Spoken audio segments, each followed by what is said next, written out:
Bagaimana upaya Arab Saudi untuk mengikis dominasi dolar Amerika Serikat di perdagangan global? Saya ulas untuk Anda selengkapnya. Di hari ini, Raja Minyak tinggalkan dolar. Kita lihat bersama-sama, memang kalau kita lihat secara historical, 6 tahun terakhir sebenarnya Arab Saudi itu sudah melakukan pembicaraan yang cukup intensif dengan China untuk bagaimana dalam transaksi minyak ketika Arab Saudi menjual minyak kepada China yang menjadi atau notabene salah satu pasar ekspor minyak terbesar untuk Arab Saudi. 25% dari total produksi minyak Arab Saudi itu diserap oleh China. Otomatis ketika terjadi hal seperti ini, tentunya akan lebih menguntungkan ketika melakukan transaksi menggunakan mata uang lokal atau local currency settlement. Kenapa sih sebenarnya hal ini terjadi? Apa yang menjadi background-nya? Karena kalau kita lihat secara historical, Arab Saudi itu sebenarnya ya seperti yang saya katakan 6 tahun silam ya, 6 tahun terakhir ini sudah melakukan komunikasi yang sangat-sangat intensif dengan China untuk transaksi jual beli minyak Saudi dengan China menggunakan yuan. Jadi bye-bye petrodollar, welcome to petro yuan begitu ya. Jadi apa yang membuat hal ini terjadi? Karena Arab Saudi dikabarkan itu marah atau kurang sreg dengan apa yang menjadi kebijakan-kebijakan politik luar negeri Amerika Serikat selama ini. Terutama mungkin ketika kurangnya intervensi Amerika Serikat ketika perang saudara di Yaman yang sampai saat ini juga berkecamuk. Jadi Amerika Serikat tidak mengambil bagian yang begitu besar. Ini yang menjadi kekecewaan Arab Saudi. Kalau kita lihat ketika misalnya memang transaksi minyak antara China dengan Arab Saudi menggunakan yuan, itu sangat-sangat menguntungkan bagi Arab Saudi dan juga China. Dari sisi China, nilai yuan itu akan terdongkrak naik karena kan digunakan nilainya adalah yuan. Jadi tidak perlu dikonversi lagi ke dolar, baru sudah itu belilah minyak Arab Saudi. Nah, kalau kita lihat pasar minyak Arab Saudi ke China itu begitu besar, kurang lebih 25%. Kalau saya tidak salah 1,7 juta barel setiap harinya China itu membeli minyak Arab Saudi. Begitu besar kebutuhan energi China karena kita ketahui China ini menjadi sebuah raksasa di industri dan segala macam, otomatis membutuhkan energi yang begitu besar. Jadi kesepakatan ini kalau nantinya memang disepakati antara Arab Saudi dan juga China akan mendongkrak nilai yuan dan juga akan menurunkan dominasi dolar Amerika Serikat di global sebagai mata uang global ya, bisa dikatakan secara tidak langsung juga menjadi mata uang global. Sebenarnya bagaimana sih sebenarnya dominasi dolar Amerika Serikat atau awal mula dolar Amerika Serikat ini digunakan menjadi transaksi atau mata uang secara global juga. Jadi menurut Pak Darmin Nasution dalam sebuah ya bisa dikatakan seminar begitu ya. Ini Pak Darmin mantan Menko Perekonomian Indonesia mengatakan di 1973 itu Amerika Serikat menghadapi sebuah tekanan ekonomi yang begitu besar.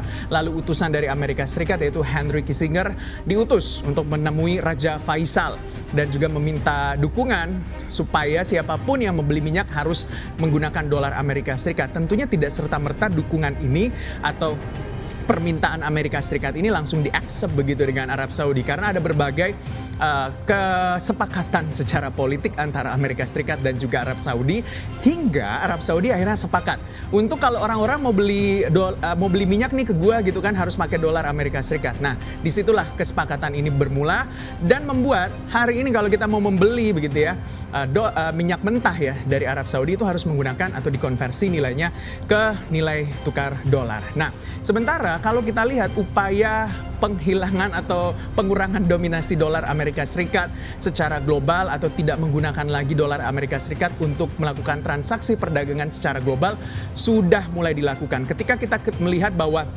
di 2018 misalnya ketika terjadi trade war perang dagang antara Amerika Serikat dengan China itu sudah mulai mengurangi kepemilikan US Treasury atau surat utang pemerintah Amerika Serikat dengan menggantinya begitu ya dengan berbagai instrumen investasi lainnya. Jadi memperkuat yuan lalu juga masuk ke beberapa pasar surat utang negara lainnya. Jadi mulai membuang begitu ya, bisa dalam tanda kutip diartikan membuang dolar Amerika Serikat. PBOC mengurangi kepemilikan US Treasury dan juga tentunya China ini agak sedikit kesulitan begitu ketika melakukan transaksi dengan negara-negara mitra dagangnya yang diembargo oleh Amerika Serikat termasuk Iran karena kita ketahui Iran kan mendapatkan sanksi ekonomi dari Amerika Serikat. Jadi sulit nih kalau China dengan Iran transaksi pakai dolar nggak bisa. Jadi akhirnya mereka mulai mengurangi dominasi dolar. Nah di 2019 juga kalau kita lihat negara dengan ekonomi yang besar juga India akhirnya membeli pasokan pertahanan udara dari Rusia, S-400 Rusia itu menggunakan rubel. Ini mata uang tentunya Rusia juga ya. Kalau kita lihat ini menggunakan rubel, lalu menggunakan juga rupiah ketika melakukan transaksi minyak dengan Iran. Produksi minyak Iran juga cukup besar. Otomatis India sebagai negara yang membutuhkan energi ketika melakukan transaksi dengan Iran yang notabene Iran itu di-ban oleh Amerika Serikat atau dikenakan sanksi ekonomi, ya mau pakai mata uang apa? Ya harus menggunakan rupiah atau tidak pakai mata uang lokal Iran. Nah, inilah yang menjadi sebuah langkah-langkah yang dilakukan oleh negara-negara untuk mengurangi dominasi dolar di global. 2019 Turki juga mengumumkan menggunakan mata uang nasional untuk perdagangan dengan Rusia, China dan juga Ukraina. Lalu kalau Iran kita melihat ya bahwa Iran itu ketika dijatuhi sanksi oleh Amerika Serikat karena ya upaya pengembangan teknologi nuklirnya, akhirnya Iran harus memutar otak untuk mencari transaksi gitu ya, ketika melakukan transaksi dengan mitra dagangnya menggunakan local currency settlement juga tentunya ya. Lalu kita lihat juga di 2019 Rusia ini melepas kepemilikan US Treasury beralih ke rubel, logam mulia dan juga euro. Sebenarnya bukan cuma negara-negara tersebut yang mulai melakukan atau mengurangi dominasi dolar Amerika Serikat begitu ya ketika melakukan transaksi. Ketika kita lihat misalnya Indonesia sendiri gitu ya, itu sudah sepakat menggunakan local currency settlement atau LCS ketika bertransaksi dengan negara mitra dagangnya, termasuk dengan China menggunakan yuan, dengan Thailand menggunakan baht, dengan Malaysia menggunakan ringgit dan juga dengan Jepang menggunakan yen Jepang. Memang ada beberapa upaya-upaya yang dilakukan oleh negara-negara di dunia ini untuk mengurangi dominasi dolar Amerika Serikat untuk transaksi perdagangan mereka.